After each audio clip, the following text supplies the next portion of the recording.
As we're sitting here getting ready to podcast, I put on my headphones and Rachel's whistling straight into the microphone. I didn't anticipate the high-pitched squeal in my ears, and then when I told her that I didn't expect it, she just kept doing it. That's very inconvenient. Continues.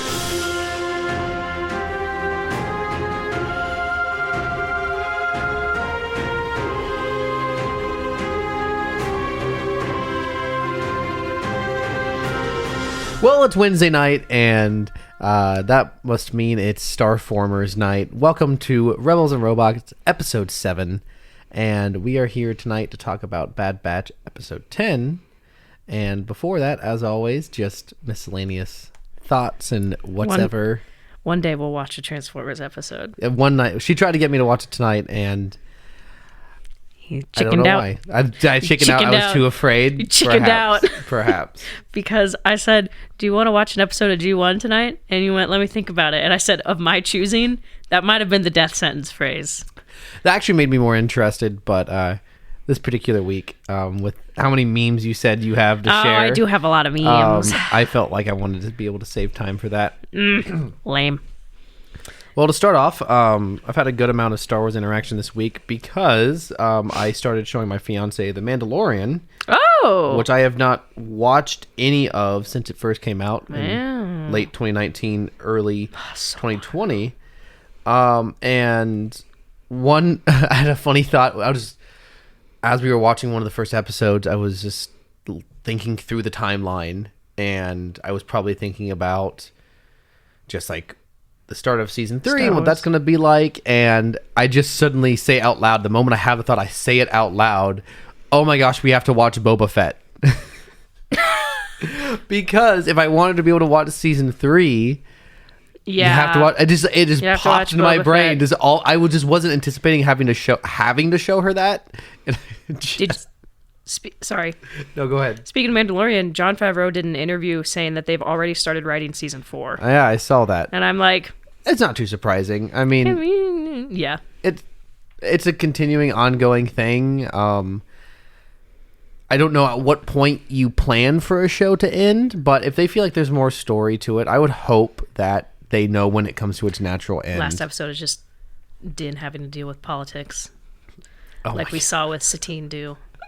I think that they also said they're writing it so that it will line up nicely with Ahsoka. So I think they're wanting all these shows to interconnect to some degree. Sabine! Sorry. We could see her. Because someone's got to train Din to use the Darksaber. And we know Bo-Katan can't sure do it. And we know that Sabine will be in Ahsoka. So it's all coming together. Oh, it's like poetry. It's rhymes. So mentioning Boba Fett also made me think. I was thinking about Boba Fett at some point this week. Boba Fett. My pal Boba Fett. I was thinking about just like why it's so. I mean, it continues. We've talked about it before, but it's so strange to me that Boba Fett has 2 episodes that are just The Mandalorian. And I got thinking about it, and I was thinking about COVID stuff and how Mandalorian 3 got delayed and all this, and I wondered if it's possible that Boba Fett was originally supposed to end on a cliffhanger, where like that end of that episode where they're like, we need help, and he's like, we know how to get, and it plays the Mandalorian sting, and then that would have led directly into Mandalorian season 3. I would have preferred that. That would have the conclusion of Mandalorian. The conclusion of Boba Fett, even with the Boba Fett stuff, makes more sense as the beginning of Mandalorian season 3.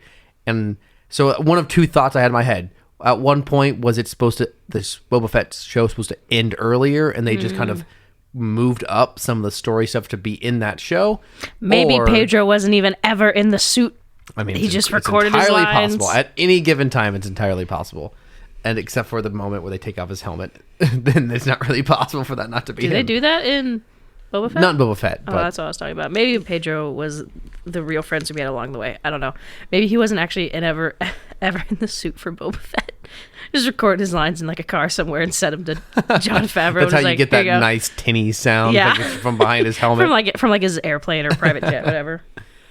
But I also would say it's very possible that at some point Boba Fett never included the Mandalorian, or at the very least never included the Baby Yoda stuff. An ideal world. And the Luke stuff and the Ahsoka stuff, and they just kind of forced them to include that. I don't know. It was just a thought that came to mind, and I think we would have been really mad if Boba Fett had ended there, because it's not much of a conclusion, but it would have made the start of Mandalorian Season 3 very exciting. Is the kitty's munching. There she is. As is tradition now. She's having a good old bite. One other thought I had while watching The Mandalorian Season 1 is the introduction of Cara Dune is her name, right? This is not going where I think the look you're giving me. I'm not going to talk about her real life stuff. I'm talking about something the character said. It's not even about her, really. She said one of her roles in the early New Republic was to suppress riots. She's was she a shock trooper, right? Yeah, well, that's what she was during the war. And then I was just, when she said she was suppressing riots, if it's riots in the early Republic, are those pro-Imperial riots? Are they just, it's one of two things. It's either people who didn't necessarily like the Empire but don't want the Republic, maybe they're more similar to separatists. Yeah. Or I just think the concept of pro-Imperial people, like not actual Imperials but citizens who are still pro-Empire, existing in the early New Republic, is really fascinating to me. That's the thought that popped in my head. I mean, we kind of see that there's... Sorry, she's still munching. She's still munching. Over there. She's taking care of herself. We kind of see that in Mandalorian Season 2 when we get Boba Fett, Mayfield, Din, and Cara. They have to go to that Imperial base to try to figure out where's Grogu. And there's a lot of still former Empire post. Oh, absolutely. This is after Operation Cinder, where they're like, we're gonna carpet bomb everything. Yeah, and there's always the Imperial remnant. I mean, that's pretty much what the First Order is. Well, to some degree. I don't know the exact lore around Exegol and all that. Delore. But there's clearly Mandalore. Even okay. Yes, there's only so Good night, many everybody. there's only so many syllables they can use to make their plans. And so do you have anything else fun from this last week? Yeah, so I saw an interesting comment about, I think it was on TikTok, how someone said Omega wouldn't get as much hate as if she was a boy. And there's a part of me that's like, I understand that I do think some people are a little harsh on child characters. However, Jake Lloyd. Yeah, that's a good point. Case in point, I think there's just...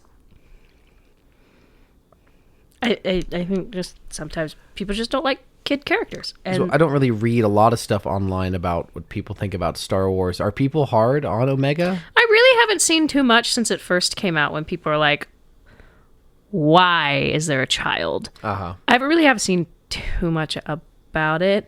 Do you have a good snack, kitty cat? Our unofficial third host on the podcast. She's our supervisor. I really haven't seen much since the first season, honestly. I haven't really seen any Omega slander since season 2. I think people are liking her growth. Yeah. She doesn't seem, I don't want to say that she doesn't seem as helpless. She's got a little more experience under her belt. So I really haven't seen it. I was like, I can kind of see both sides, because there are probably some people that are like, girl, in my Star Wars, but also there's part that's like, seeing the treatment that Jake Lloyd got for playing young Anakin, Absolutely. It's like I feel like it's a two-sided coin. Like, yeah, Star Wars hate knows no bounds. Yeah. Star Wars fans hate the fandom menace. There's another thing I was going to bring up, and this is Transformers. I don't know if you're aware of this, or I don't know if I should save this for meme corner. Hasbro did an official graphic novel crossover of Transformers and My Little Pony. I think I've heard of that. Yeah, they all got transported into the My Little Pony world. Now I want to see an image of You can pull it up. It exists. It's real. So we got Transformers and My Little My Little Pony. There it is. Images. Oh, this is very dramatic. Seeing something as ominous and brutalist architecture looking as Megatron contrasted next to a My Little Pony is very funny. Yeah, it's fun. I haven't read it. All these images are from covers, though. I want to see actual panels. So it's a comic. Mm-hmm. Yeah. Yeah, I'm not seeing a lot other than covers. Like, the covers are just not much more than like fan art of people drawing them next to each other, which is not that interesting. Probably just more than meets the eye. Okay. And we're ending the podcast now, forever. Have a good night, everybody. Do My Little Ponies do battle on? That's lore that I don't really know. That's Yeah, some untapped lore. I'm not really sure, but I think Wars there's and some. Transformers podcast. I was never into My Little Pony. I hated how girly they looked when I was a kid. Well, this is far outside the purview of both of our knowledge. I have questions, but I also don't have enough. If these images were more intriguing, I would want to look into it. Now, here's a pretty decently funny image of the ponies cleaning Starscream. Is pretty funny. There's some good humor there, I think. That's fun. I accidentally clicked something. But other than that, there's just like nothing. So this is obviously they're gonna have to play more to the My Little Pony fan base than the Transformers fan base. The Transformers fans begrudgingly reading like, it. We're not getting anything in here that like makes me question things like some previous Transformers stuff we've discussed on the podcast that I'm not going to bring up. You delved into the internet. I did that. All I did was barely cruise through the Transformers meme subreddit. See, that's all I did. That's the worst part. So this is not super engaging, at least as on a very peripheral scan through, but it is interesting to know this stuff exists. I wonder, I'd be interested to see a ranking of like how frequently certain franchises cross over with other franchises, because I know that there were Marvel and Transformer crossovers. I would not G.I. Joe. I was about to say I'd not be surprised at all, because Star Wars doesn't tend to cross over with other stuff, at least. But also, comic books in the 70s and 80s were weird, so it's very possible they did, and there's not well known. But Transformers is probably up there for things that cross over. Cthulhu's in what? There's a comic with Optimus Prime fighting Cthulhu. Well, there you go. Take that, Call of Cthulhu fans. Get good. Add that to your RPGs next time. HP Transformcraft. Oh, no. Anyways, that reminds me. You sent me something this week. This is... Man, you can tell there's not a lot to talk about with the episode this week. It's a good episode, but... It's cute. I enjoyed it. We're kind of filling space here by even going this far. You sent me something on Twitter, which is something that doesn't narrow it down. I'm getting there. Don't interrupt me, woman.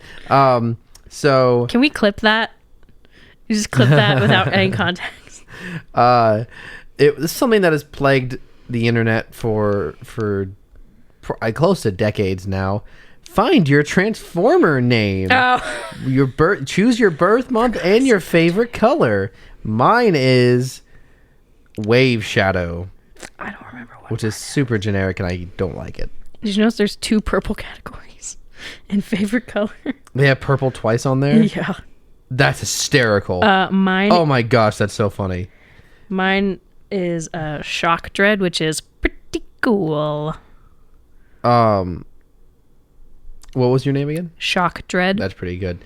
Why it's funny that it says purple twice is because this is an official Nickelodeon graphic, it would seem. It's got the Nickelodeon logo in the corner.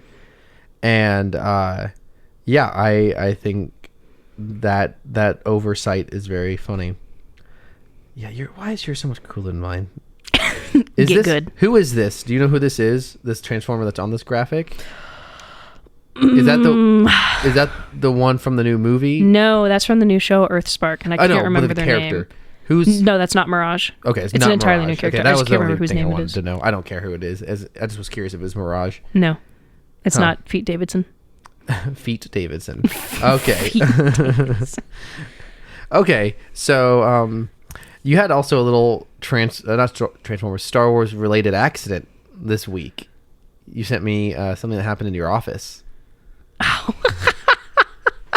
So I have a small floating shelf that just has a couple of small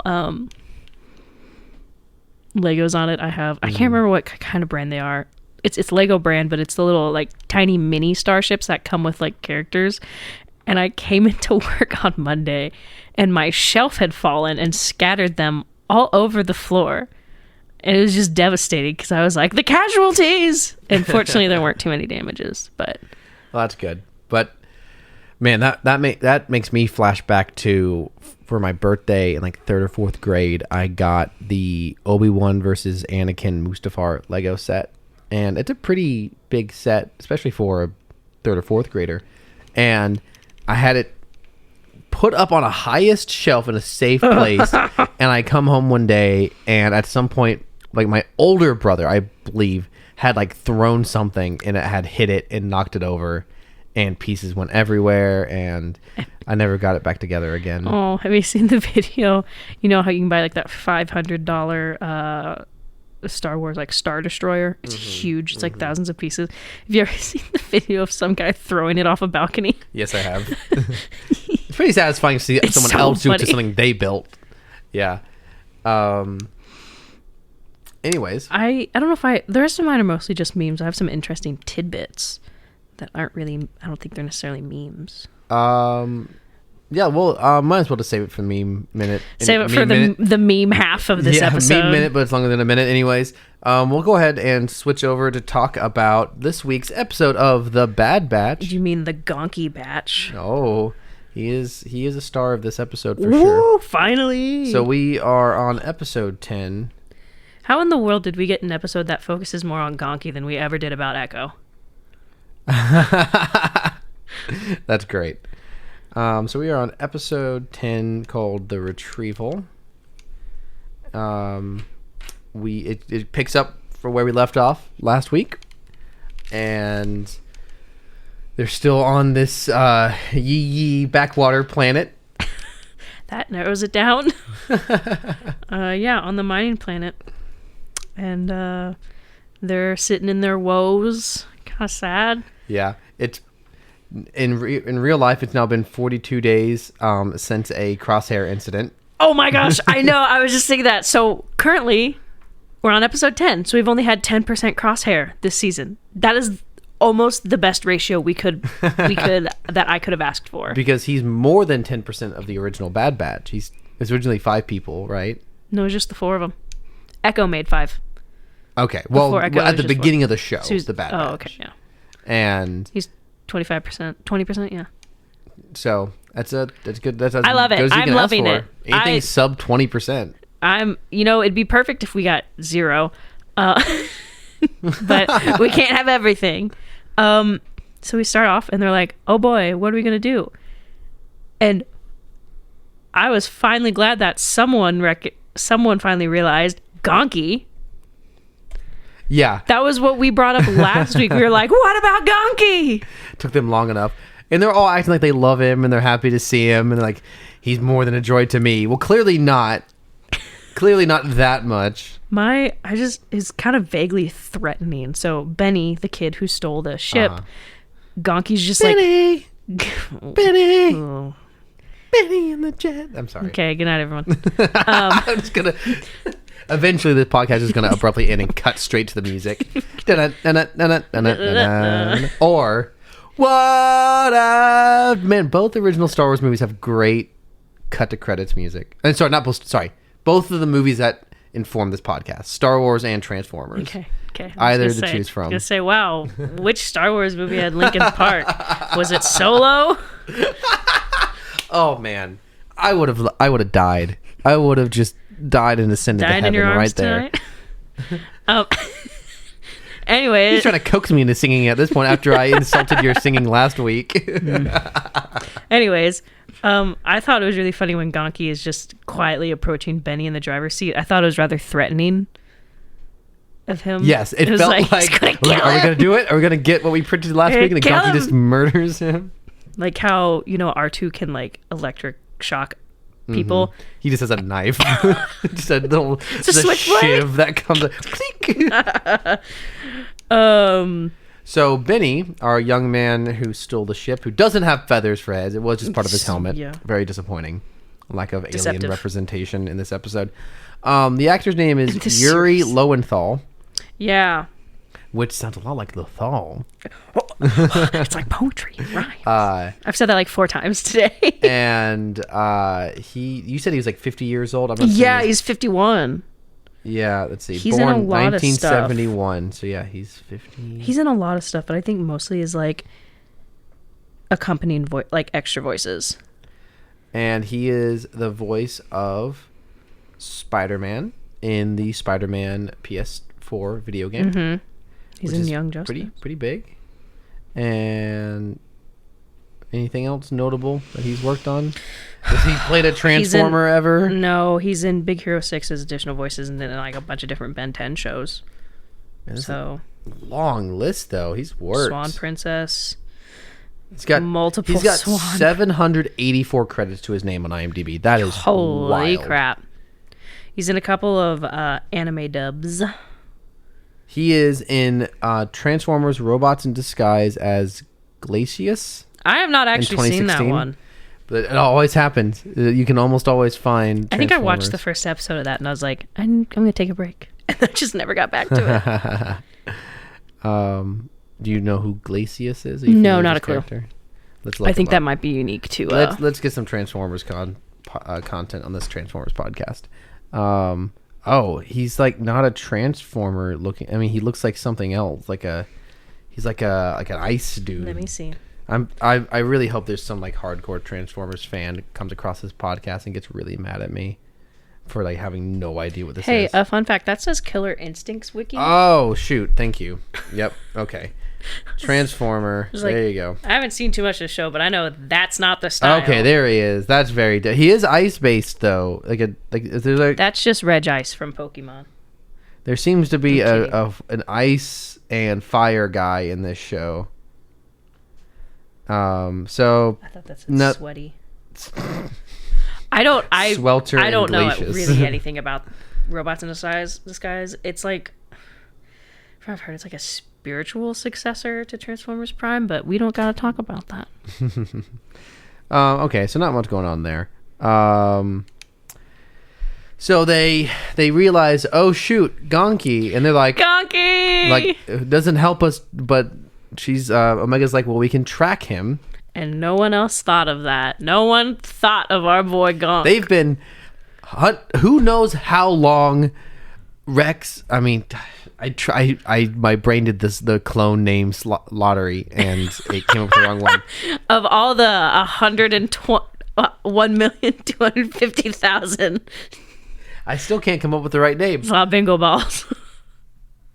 Wrecker. Yes, the big. Who knows how long Wrecker has been hungry, and they could have left days earlier, probably. That was a funny comment you made. He goes, I'm hungry. Like, you should have made your rations earlier, but I got hungry. And you're like, me at work. Did you say at work? I said me, but that was also me, especially today, because I had breakfast, drank coffee. Oh, yes, that's why I thought that. And then after work, ate dinner. I was like, nutrition. So they track down Gonki. Surprisingly fast. I was kind of expecting the whole episode to be like a road trip. Oh, interesting.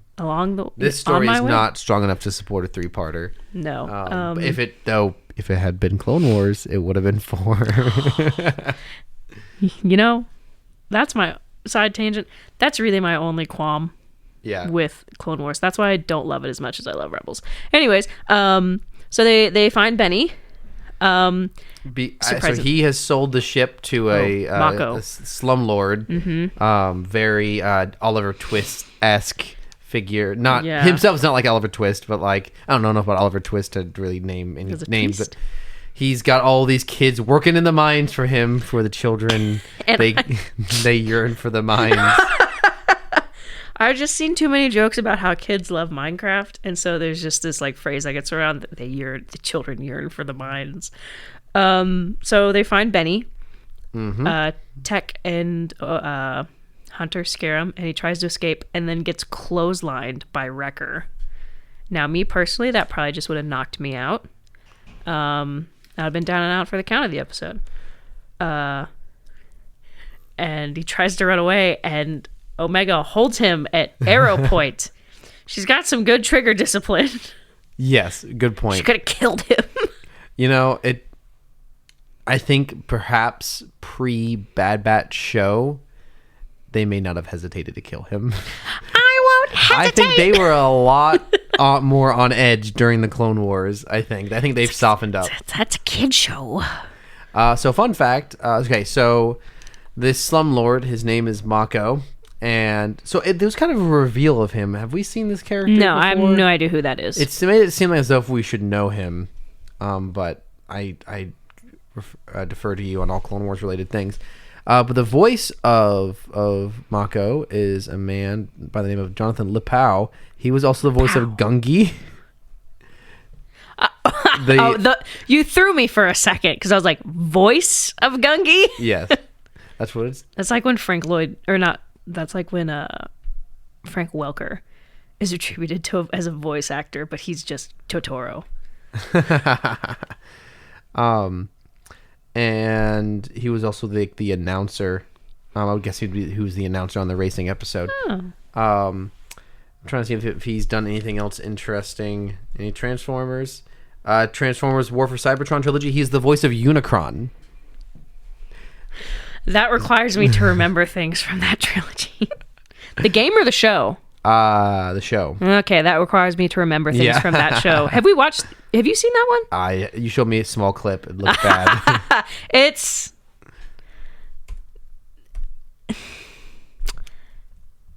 I like to support small studios. It's just not always the greatest execution sometimes. Mm-hmm. Yeah, so we see them, and they got to sneak into the mine through the smokestack of the mine. Yeah, and they do a very Mission Impossible-esque. I had a very different reaction. Yeah, you made a joke, and you asked me if I got the reference, and then you didn't explain. There is a reference that I keep seeing. So I think it's from the first God of War game, where Kratos steps over like the edge of a cliff and just falls like stock still down through like hundreds of miles of clouds. Mm-hmm. And someone put Aerosmith's Dream On it. I'll show it to you, but that was the first thing I thought of. I was like, because you started singing Dream On, and I thought it was funny, but I didn't get the reference. Okay. All right. And so Hunter narrowly makes it into safety like every single episode. Yeah. Before he gets lives on the edge, absolutely steamed, and they have to dodge out. And you said something really funny. I said, not a single one of them kept their eyebrows. And you just go, the brow batch. So that implies they all have really like noticeable brows, because I can imagine like a Photoshop of a Bad Batch poster, and they all have like, one has a unibrow, one has like really big eyebrows, one has like really like angry eyebrows. But quite the twist if the brow batch, no one had any brows. What a twist. Yeah, so they break in, and so Omega goes with, so they start talking about how everything is, they're making less money. The what's the name of the material? Ipsium. They have to earn their food based on how much they collect for Mako. Yeah. And the Ipsium is becoming degraded, so it's worth less. So everyone's wages are down. They sneak in. Omega sneaks in with Benny. And yes, Benny's also the name of the minor antagonist from The Mummy. Okay, thanks. Thanks for that. I'm just saying. Both money motivated. So they sneak in, and we get to see kind of what it's like living with these kids. One kid named Drake. I wish I knew enough about the singer Drake to make some jokes here, but I don't know anything other than him being on Degrassi and being Canadian. All I know is like God's plan. the God's plan joke. Also, the character though in this episode named Drake doesn't have anything going on in either. No, but Benny hoped to get the like Employee of the Month award, which is a bowl of soup. And he doesn't get it, and then there's one bowl of soup for everyone else. Yeah, look, I'm just saying, if those kids were hungry enough, you just eat Mako. Eat the rich. Eat the rich! Anyways. I mean, it wouldn't be cannibalism because he's an alien and they're human. So they're going back to wherever with like a key card. So I wasn't even paying attention. I don't remember what they were looking for. They went into. They were trying to dismantle the shield around the ship that was holding it in place. Ah, that makes sense. And while they're in that, they Omega realizes that Mako has been lying to those kids the whole time, that the Ipsium is not actually degraded, and that he's just kind of taken off the profits. Yes. And Benny's like, Mako would never do this to us. And they're looking, and so they're looking through the computer, and Omega says, I thought you said that the Ipsium was degraded. And he's like, it was. And Omega says, that's not what it shows here. And he's like, what do you see? And she turns this little monitor, and there's not really anything to see. But I said to you, she turns it, and it's just a graph that says profits, and the line is just a straight line up. And then you said, if you keep talking about profits, the pirate is going to show up. Hondo's going to show up. I smell profit. Anyways, you also made a comment during this funny scene where you just go, theory, he's Holdo's dad. He's got purple hair. Yeah, so Benny has purple hair. And I said, yeah, fan theory, that's Holdo's dad. I can maybe work. Not much else there to it. You also made a comment that she gave him rations. We see him earlier. He picked up some dusty little rations from the Marauders' floor, ship. And you would not be able to pay me to eat something off that floor. I just know it's muddy and gross. And Donkey gonked all over it. Yeah, stop that. Anyways, so she gives him like a fresh ration bar or whatever, I don't know, and he goes, "What's this for?" She goes, "It's for helping us out." And you made a comment that he still technically earned his food. Yeah, she said. Yeah, they were walking away from the scene with all the kids. And side note, was she the only woman there? Were there any other young women in that group? As far as I recall, it was only boys. It sure seemed like it. Huh. Was she wearing something like a hood or something? She's wearing a hat. Yeah. Anyway, so not that important. So they're walking away from that, and she mutters something like, "You shouldn't have to earn your food." And then she gives him the food, and it is an act of kindness. But he says, "Why'd you give this to me?" And she goes, "Well, because you helped us." Well, that means you just told him that he earned the food. So there's no difference, technically. Omega has wares if Benny has coin. I don't know. That's trade. That's trade. Yeah, so it's kind of interesting. And then we cut back to the rest of the Bad Batch preparing. They're having to reinstall a bunch of pieces into their ship. And they get caught by a couple of little boys, and Hunter's trying to calm them down to get them to not run off and sound the alarm. And I did an impression of Hunter. I just went, "I don't want to kill you kids, but it doesn't mean I won't." And then they ran. They firefighter slid down how many flights of stairs? Did you notice that? The one that was still on the ladder just let go and flew down. Oh, yeah, you're right. I want to know how deep that is. No fall damage. No fall damage. So, and then Omega and Benny get caught, and Mako's like, "Where are the rest?" And Benny snitches. Yeah. He's like, "They're in the garage level," and Omega's like, bruh.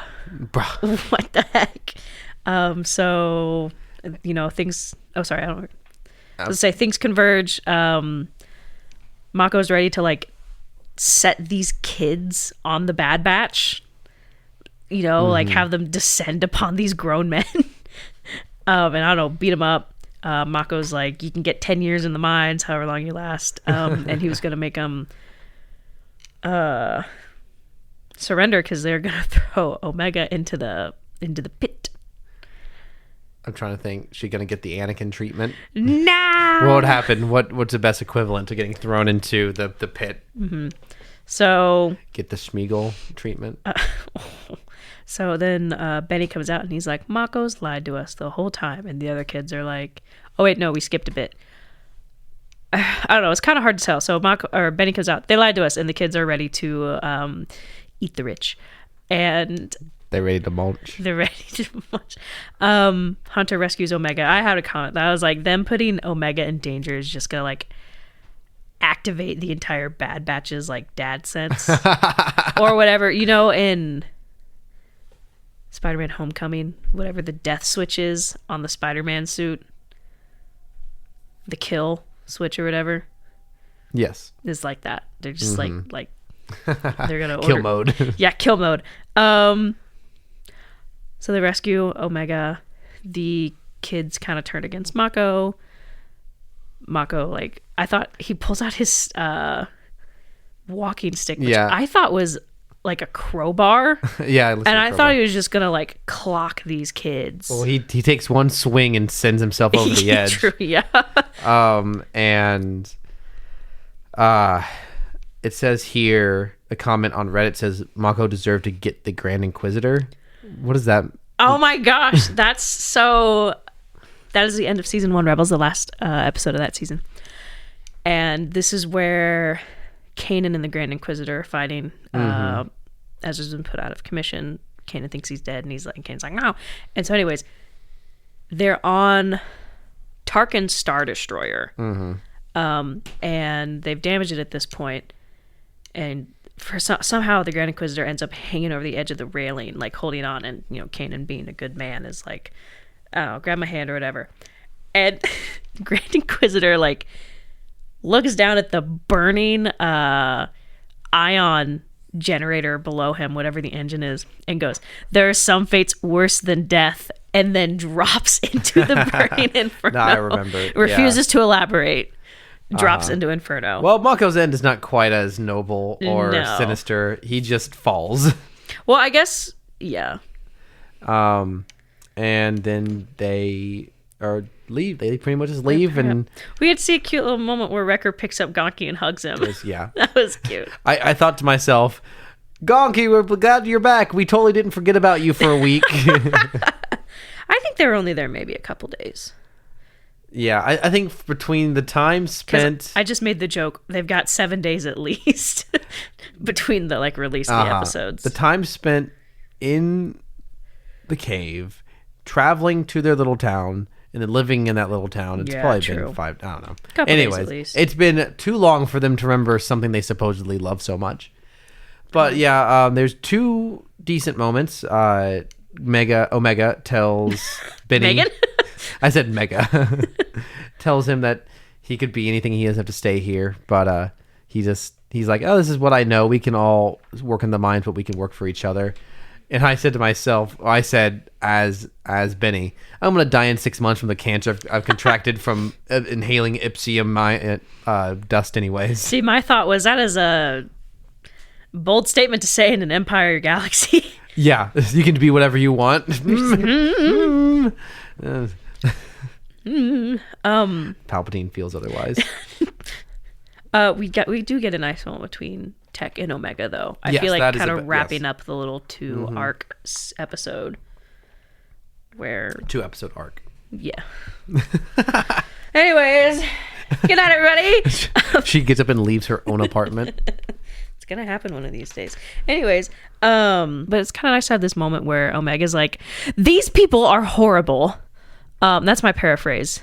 And she goes, we've met so many bad people in the galaxy, and Tech's like, yeah, but there's people like us too, which is just like a nice little moment to kind of like tie in their whole growth that they had last episode. Yes, there is a lot of people like you, Tech, because you're a clone. Oh my gosh. Not for long. What's gonna happen? Oh. I don't know, Cameron. I'm getting nervous. We got six more episodes, and the season finale is a double episode night. Clones are gonna get got. Nice, fun comment that actually reminds me of something we discussed on the pod. It says Gonki is an official member of the Bad Batch. He's part of the family. During the pod, while we were watching, you referred to Omega as Omega Bad Batch. Oh. And I asked you, are you calling her last name Bad Batch? And then we talked about it. Technically, if Boba is Boba Fett, then all of the clones should also be Fett. So make him Gonki Fett. If he's part of the Bad Batch family and their last name is Fett. Boba Fett would adopt him. He'd take him in. He did try to strangle that mouse catcher droid, though, in Boba Fett. That's true. That's but correct. If Gonki directly disobeyed Boba Fett, he would get a job offer by Boba Fett. So see here this is a bit of a side tangent because we're at the end of the episode. Say what you will about the Book of Boba Fett. I personally don't think is anything outside of Boba Fett's personality to adopt random street children, considering the Bad Batch did it. Rex and Ahsoka are so close. Like the 501st love Ahsoka. Well, loved. I guess they're dead now for the most part. Loved Ahsoka. I just feel like it's, Jango Fett wanted his own kid. Just the dad is on brand. Mm-hmm. They're just Good like, point. Child. You need a home? You got one. Well, speaking of children, another comment from Reddit. I bet some, if not all of those kids would jump at the opportunity for the, quote, 3 hots and a cot as the offered by the Empire. And now you know why Palp's new military recruitment initiative will go as well as we know it will. That's an interesting observation. Are you saying that the military preys on disadvantaged and lower income populations? Only in Star Wars. There's no real world parallels in Star Wars. No, not at all. No, it's all fictional fantasy. Not at all. A relevant comment, something we said earlier. It says, I like that out of all of them, Omega is the one who pulls a weapon on the kid. Exactly, she does. The boys are raising her right.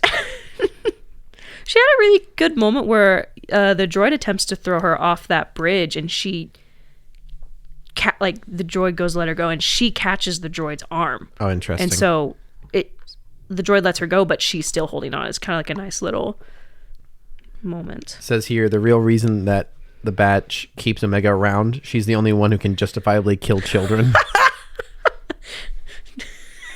Friendly fire? Oh. I like the structure of this comment. Couple of thoughts. The Thief Kid's arc was extremely predictable. Tech continues to be the best character. Gonk. Gonk. Mako eating is just as gross as Jabba eating. Okay, I made a comment about that because you said how, and granted, I think a lot of it is just like, it's very specific. I made a comment that how all the food in like a Studio Ghibli film looks amazing versus in this scene, it's meant to be gross and grotesque. Mm-hmm. Gluttonous. Yeah, that brings us to the end of our recap. Any summarizing thoughts about the episode? Not too many. I enjoyed it. It was fun. Yeah, much like last week, it at least had some character development. I liked how the Batch is starting to come to the same conclusion that Echo had, that they need to start doing more to help people, and like you said, it nicely put a cap on the development between Tech and Omega. And so it didn't feel like a total filler episode, and but hopefully the next episode is them realizing that the workers should uprise against their oppressive workers, and they kill and eat Sid. That's my hope for next episode. Eat the rich. Here's my thought. So we're in episode 10. So we got to see some more stuff on Coruscant regarding how, the Empire is going, and then with, the clones and all that in episodes 7 and 8. But here's my question. I mean, I love having lack of crosshair. I'm cool with that. But I just feel like there's been so much space between that very, honestly, kind of pivotal episode between Cody and Crosshair. Mm-hmm. Between now that I'm really just like, I hate to say this every podcast, where's Cody? Where is Cody? I saw a theory, though, that talked about, so last episode, episode 8, we see like that unnamed clone. They took his number, and he's now a sniper for Rampart. He tried to kill Senator Chuchi. I saw a comment that said, what if Cody's not actually AWOL, and he's been snatched and brainwashed? Oh, interesting. Oh, that'd be sad. But how would we tell, though? The scar, I don't know. I've been seeing some interesting comments talking about, so what's going to happen at the end of this season? Because, a third season hasn't been confirmed. I don't know if there's going to be a third season of Bad Batch. I don't know what else I mean, there's always stuff they can do. I don't know. I don't have an idea how far they're going to go to have more. But I saw a comment that said, well, something is going to happen to Echo because Echo is not with Rex in Rebels. Yeah. Mm-hmm. I also saw an interesting comment. I don't know if this is connected. There's an Echo base. The Hoth base is Echo base. But that, I mean, I don't know how connected that's a bit of a stretch. It's always possible, but... Yeah, I was like, I don't really know how much that is. Maybe it's just... But either way, something's probably going to happen to our little cyborg guy. Mm-hmm. To conclude here, a very fun comment. In this episode, the boys help unionize a mine. Yeah! Moving on to meme minute, but it's longer than a minute. Is it a meme parsec? Is it a meme crosshair? A meme astrosecond? You decide. Meme, you know the three basic science fiction measure units of time and or space. Parsec, astrosecond, crosshair. So I got some stuff. Maybe I don't know if this is necessarily a meme. The official Transformers TikTok posted a thirst trap video. What? Of just various Transformers to I don't know what song. And then Paramount UK very specifically posted a thirst trap about Optimus Prime. Do you need to see him? That's the question. Do I want to see it? No. But if you show it to me, I'm not gonna look away. I'll at least show you the one Paramount did because I feel like that one was the little more egregious one. Oh, give me a couple seconds. I got the time limit notification on my TikTok. Okay, so I'm looking at a white scale. Oh, here it is. That's not what I meant to send you. It's a different one I had, though. This is I didn't find phenomenal start. She's been bragging about how many memes she has and just how she's just like so excited for this segment and I got too right many. Off the bat. I got too many. Well, I'm gonna discuss a great tweet that you sent me. It's just a still from G1 Transformers and it's just a poster in the Autobots lair and it's an image of Megatron and with the label "The Enemy" on it. It's hilarious that the Autobots have a poster reminding them of who their enemy is. That's especially definitely for the Dinobots because they got the big dumb and they have difficulty remembering who they're loyal to. I don't know if this is a meme, but you've seen Transformers 4, unfortunately. Yes, unfortunately. Apparently, some original concept art for Crosshairs, ironically, Crosshairs, the green one, depicts him with facial features very similar to Michael Bay's. Oh, that's awful. I know, it's so bad. That's so awful. Anyways, yeah, it's horrendous because Michael Bay, first of all. I cannot believe, why didn't I save this?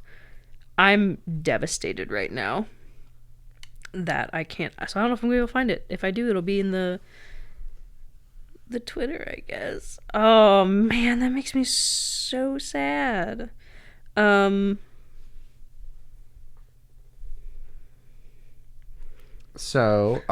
So I'm seeing now where you got all this crossover stuff that you were talking earlier. You sent me a thread that says a thread of random stuff Optimus Prime has done with a great PNG image of realistic Optimus Prime looking up and pointing, giving a thumbs up with the camera. Included on this list of, it's mostly crossover stuff. There's the Cthulhu one, very cool. Became a Green Lantern in a canceled DC comic. That's really interesting. Fought alongside the Avengers. Became an anime girl. Did ASMR. Oh my gosh. Ordered at Burger King. Christmas. An Angry Bird.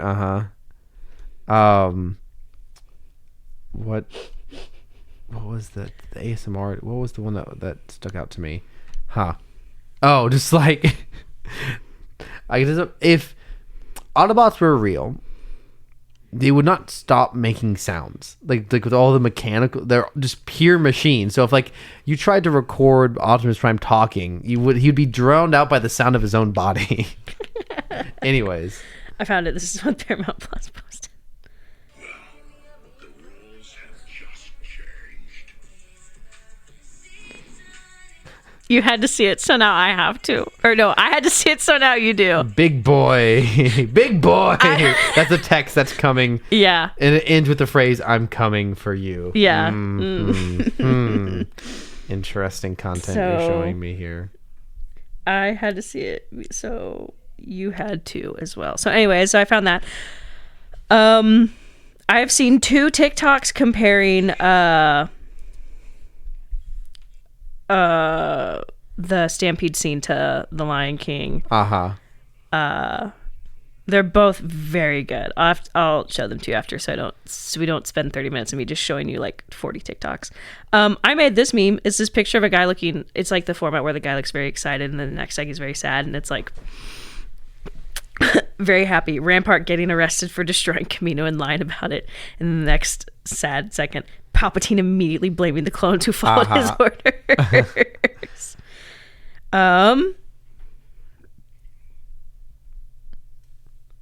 Man, most of them are TikToks, which just don't work for the podcast format. That is true.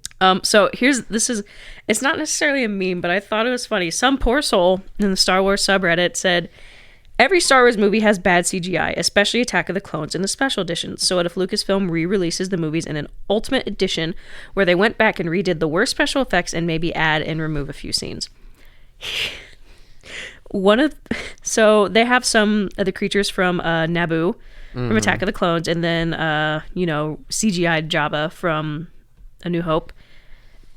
Included Yoda from Revenge of the Sith. Mm-hmm. And then this is where they went wrong, and I felt so bad for this person because they were getting called out for it in basically the first couple posts of the thread. Mm-hmm. They picked a scene from The Last Jedi with the Fathiers, the dog horse thingies. And the image they used as an example is like the one time they used practical effects and not CGI. Incredible. That's so good. It was so funny because all of the top comments were, that's practical. That's practical. That's so funny. That's not the CGI. It was really funny. That's so good. Someone on the Bad Batch subreddit also said, just posted cross hair with hair in all caps. And they said it's been 9 episodes. Well, it's been 9 episodes since episode 3, which is not correct. Do you guys think his hair grew back? It's been too long without Mr. Sniper. Where is he? What is he up to? And someone just commented, I kind of like cross-balled. Cross-balled. Book of Boba Fett subreddit, someone mentioned that Tamara Morris has been in other character shows more than his own.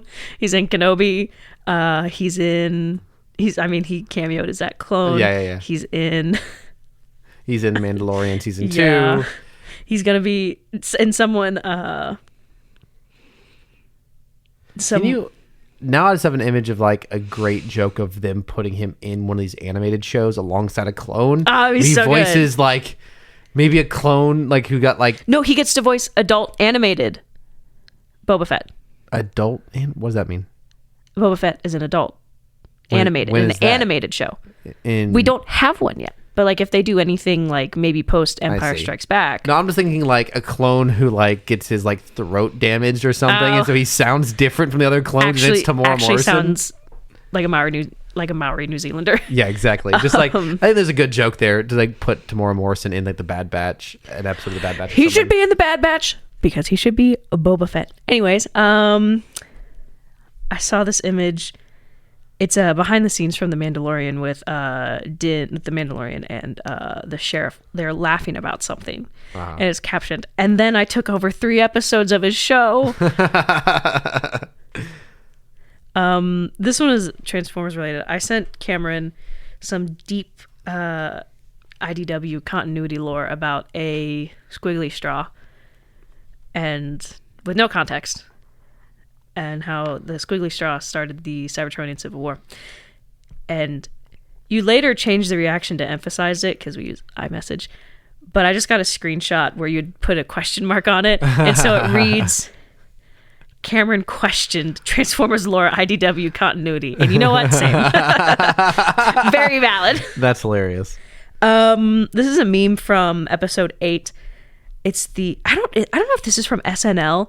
It's where like the guy like pretends to shoot someone behind him and he's like, why? It's from the Eric Andre show. Okay, from the Eric Andre show. And they're both captioned as redacted. How could redacted do this? As in like the clones with the erase numbers. I see. Very good. I like that. And then this is a Lord of the Rings crossover like meme with Star Wars. Oh. You killed one Palpatine, yes, but what about second Palpatine? Outside of TikToks, that's really all I got because I got a lot of TikToks. Well, that was. I think that was good. I think we're about to hit an hour, so I think that's a good bit of stuff. Did you already share your tidbits? You said you had some tidbits that weren't really memes. I don't know. I feel like that was it for the most part. I'm probably gonna remember it later. Oh, I remember what I was gonna say. In the Transformers Last Night, the mocap actor for Cogman can be seen for a few frames about an hour and 11 minutes hilarious. in. Oh, it's so good. And it's got the picture. Like, look at him. Like, so just to be a little more specific, it's a still from Transformers 5 where there's a human-sized Transformer named Cogsman or Cogsworth? No, Cogsworth is a Disney character, I think. No, it's Beauty and the Beast. It's Cogman, sorry. Cogman. And technically he would have been a headmaster if they decided to go into deeper Transformers lore, but they didn't go that route. You know, that's okay. But there's a still in there of it's just a man in a motion capture suit. They forgot to CGI over him, which is very indicative of that film's quality. There's also a scene from Age of Extinction 4, right? Yes, 4. Age of Extinction number 4, yeah. Where they partially reuse a scene from Revenge of the Fallen. So the scene where they are loading Galvatron into the plane is reused from Revenge of the Fallen, where they're like bringing dead Optimus out of the plane. Wow, that's which great. Is hilarious. That's so good. Hey, work smarter. Work smarter, not hey, if you already got the asset, just reuse it. Well, we've come to the end of this week's episode. As always, we want to thank Caleb Jacoby for our intro and outro music. And I say, as always, I've forgotten to do it. Sponsors. Oh, let's get some sponsors. This week, we are sponsored by whatever food Athena was over there munching on. Her hydrogenized protein food. Yes, this week's episode of Rebels and Robots brought to you by I specifically endorse this food because it tastes. Yeah. Anyways. Does it taste like $60? Oh, wow. Expensive munching. She's got a sensitive tummy. Props to Rachel for our artwork. Our very own Rachel did that. I almost said your last name. Stop it. No more doxing. No more Yoda sounds, thankfully. No more doxing, please. And that's it for this week. Thank you so much for joining us. This is Cameron and Rachel signing off saying, Benny! Good night, everybody. Benny! Good night. Good night, Benny everybody. and the Jets! Good night, everybody.